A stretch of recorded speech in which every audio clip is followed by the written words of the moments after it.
अब प्रसंग चल रहा है कि भजन करो उस रबदा जो दाता है कुल सबका। जैसे हम श्री ब्रह्मा जी, श्री विष्णु जी, श्री शिव जी की पूजाएं करते हैं तो इन भगवानों की स्थिति इस ज्ञान से पता चलेगा। अब क्या होता है कि जब भगवान शिव ने देखा कि अस्थि पिंजर भी नहीं रहा तेरे पास, फिर उसका मोह भंग हो गया। मोह भंग हुआ तो उसने जो सोचा कि ये हालत मेरी किस कारण से हुई। उसने अपनी सूझबूझ से ये ढूंढा, इसका कारण खोजा कि भी मैंने विवाह करवाया और पत्नी पर विश्वास किया, मेरी पत्नी ने मेरे से विश्वासघात किया, मेरे से पीछे से जाकर के एक परपुरुष से इसने बात की और अन्य रूप धारण कर लिया। ये कुछ भी कर सकती थी, जिस कारण से वो अक्षुब्ध हो गया और उससे बात करनी बंद कर दी कि मैं तेरे ऊपर बहुत विश्वास करता था, तू भी विश्वासघातन निकली, तो मैं किस पे विश्वास करूं। इस निष्कर्ष से भगवान शिव ने सोचा कि मैंने विवाह करवाया तो पत्नी में मोह हुआ और पत्नी बेवफा निकली। अब ऐसा यत्न करूं कि मेरे अंदर ये काम वासना समाप्त हो जाए, जिस कारण से मुझे विवाह की आवश्यकता पड़ी। इसका मूल नाश करने के लिए वासना का भगवान शिव ने कहते हैं 88,000 वर्ष तक घोर तप किया और कहते हैं ये काल ये चाहता है कि कोई भी यहां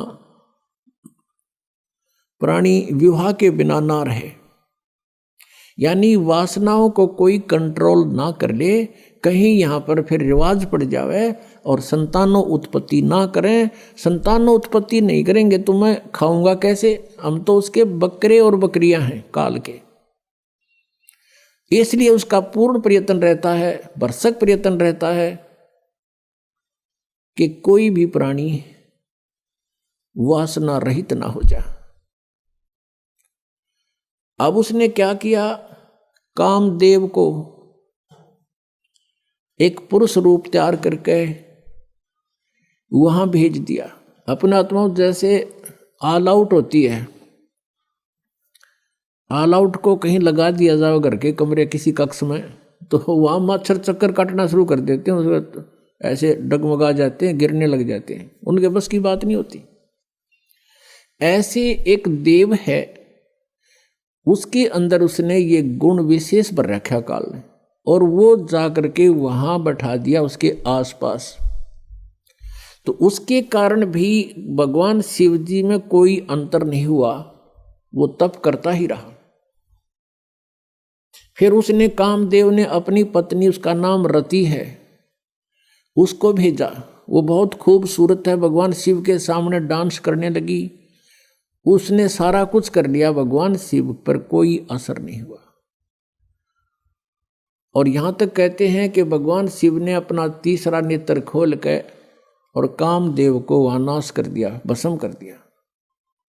तो फिर ये सब काल के जाल हैं जो ब्रह्मा विष्णु महेश के भी समझ में नहीं आई थी ये बातें। भगवान शिव ने सोच लिया कि मैं अब वासना रहित हो गया, अब ना रहेगा बांस ना बजेगी बांसुरी, ऐसा काम कर दिया।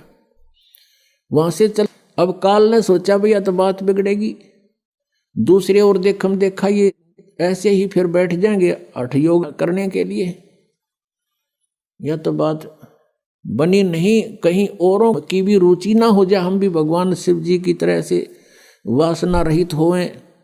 क्योंकि सभी ऋषि महर्षि जब साधना की तरफ चलते हैं, ये पांचों विकार इनकी गुद्दी में आ बैठते हैं, पहले से अधिक प्रभावित हो जाते हैं। तो सभी ने ये चेष्टाएं की थी कि किसी ना किसी तरह पहले इन्हीं राक्षसों को नाश करें और फिर भक्ति करें। ये भी काल का जाल था, बिना ज्ञान के डले नुए ढोए।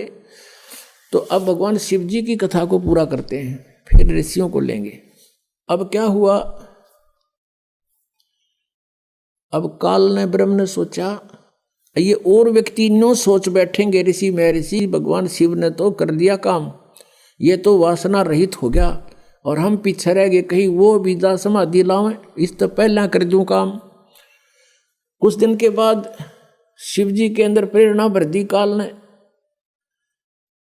कि सुना है हमने कि जब सागर मंथन किया था उस समय विष निकला था, उस विष को मैंने पान कर लिया था, पी लिया था, जिस कारण से मैं अचेत हो गया था।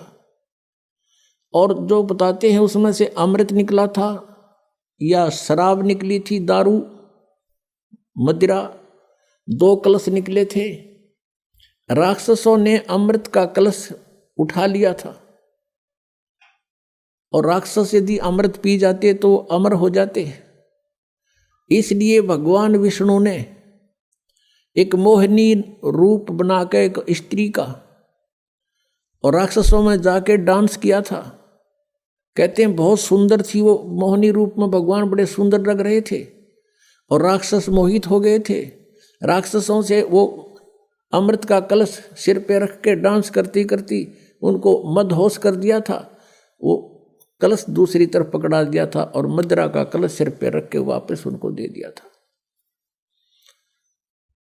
तो उस समय भगवान विष्णु कहते हैं मोहिनी रूप में बड़े खूबसूरत लग रहे थे।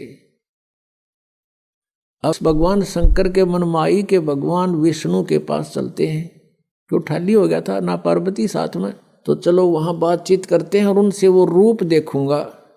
अब मैं होश हवास में हूं भाई, उस रूप को पूछूंगा कैसा रूप था, एक बार बना के दिखाओ। इस उद्देश्य से भगवान शिव जी आगे विष्णु जी के लोक में और बैठ गए उनकी पौड़ी में आके, उनके गेस्ट रूम में बैठ गए। विष्णु जी पता लगा अंदर से आए, कुशल मंगल हुई। कुछ देर के बाद भगवान शिव ने अपना उद्देश्य जाहिर किया, प्रकट किया कि मैं इस उद्देश्य से आया हूं। मैंने सुना है कि आपने सागर मंथन के समय एक बहुत सुंदर मोहिनी रूप बनाया था। भगवान मैं देख नहीं सका था, आज कृपा मुझे वो रूप बनाकर दिखा दो।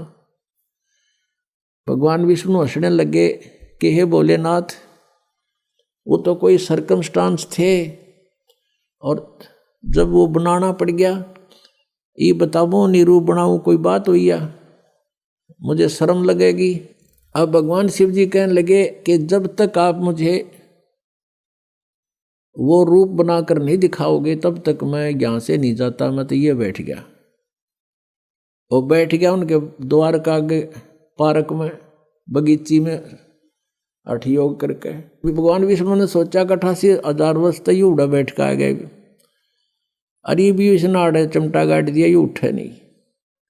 इससे पीछा छुटवाने के लिए भगवान विष्णु ने कहा, वहां तो उनसे कहा कि नहीं ऐसा नहीं हुआ करता, ये मुझे शर्म आती है, मैं नहीं ऐसा कर सकता। यूं कह के अपने घर में अंदर चले गए महल में। वहां से अंतर ध्यान होकर और उसी बाग में, सामने भगवान विष्णु का बाग था उस रेस्टोरेंट का, उसमें कुछ दूरी पर एक सुंदर लड़की का रूप धारण कर लिया। और भगवान शिव जी की दृष्टि जब पड़ी, भगवान शिव जी उठ कर चाल पड़े हैं और वो मोहिनी रूप आगे आगे चलने लगा, वो पीछे पीछे। भगवान ने भी स्पीड पकड़ दी, अच्छी दूर तेजी से चलने लगा और वो कभी वृक्षों से इधर हो जावे, कभी इधर से, और जाके भगवान शिव ने उसका हाथ पकड़ लिया। पहले भगवान शंकर पूछ रहे थे विष्णु जी से कि ईसा मोहिनी रूप के हो गया, सारे बावले बना दिए हुए राक्षस, उन सेना रहे आग भी, तो उसने कलश भी बदल दिया, ऐसे कभी हो सकता है, न्यू कह रहे थे। तो जब उसने देखा भगवान शिव जी न सीधे चल पड़े, लड़की तो ऐसे ऐसे चल रही है छड़ों से कांटों से बच के, और भगवान शिव जी सीधा कांटा में गौ लिया बाईपास, और जाकर उस लड़की का हाथ पकड़ लिया। जो ही उसने हाथ छुआ उसी समय भगवान विष्णु जी अपने रूप में खड़े हो गए और हंसने लगे। अग भोलेनाथ उनको न्यू मूर्ख बना दिया, जैसे इतने काटे भी ना दिखे, माँ छड़िया में कहा गया सीधा। और उधर से वह वासना कित गई, 83,000 वर्ष डरे ढोकाया तू, कहाँ गई वो साधना तेरी। इसके विषय में परमेश्वर कबीर जी कहते हैं, जैसे अग्न काष्ठ के माही, है व्यापक पर दिखे नाही। ऐसे कामदेव पर चंडा, व्यापक सकल दीप नौखंडा। कि जैसे अग्नि काष्ठ के अंदर लकड़ी में विद्यमान है पर दिखाई नहीं दे रही, ऐसे ही ये वासना आपके प्रत्येक प्राणी के अंदर विद्यमान है। और जब ही इसको थोड़ी सी भी कहीं से आंच मिल जाएगी, आग ज्यों की त्यों है। परमेश्वर कहते हैं जिन साधनाओं को तुम कर रहे हो, इनके आधार से विकार मरे मत जानियो। जैसे भूबल में आग,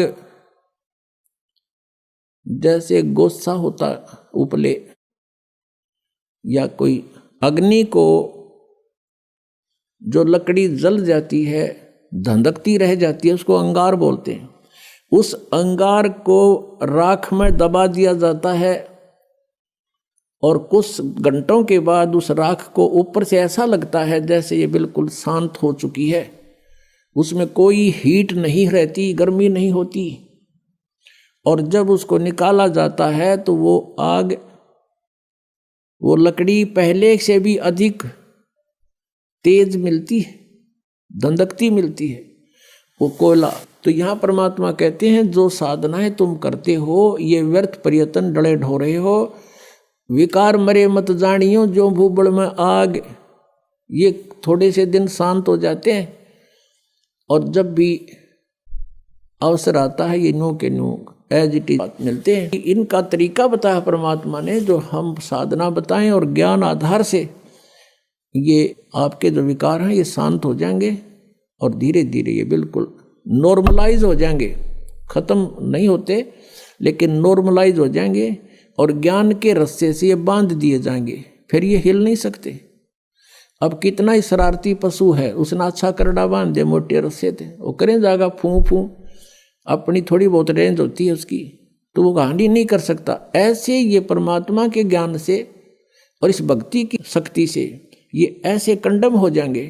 ये बकवास करेगा, मन की आदत है, क्योंकि किस ब्रह्मांड का स्वामी है, लेकिन इस ज्ञान रूपी रस्से से ये इतना तगड़ा बांध दिया जाता है, ये अपनी मर्यादा को लांघ नहीं सकेगा।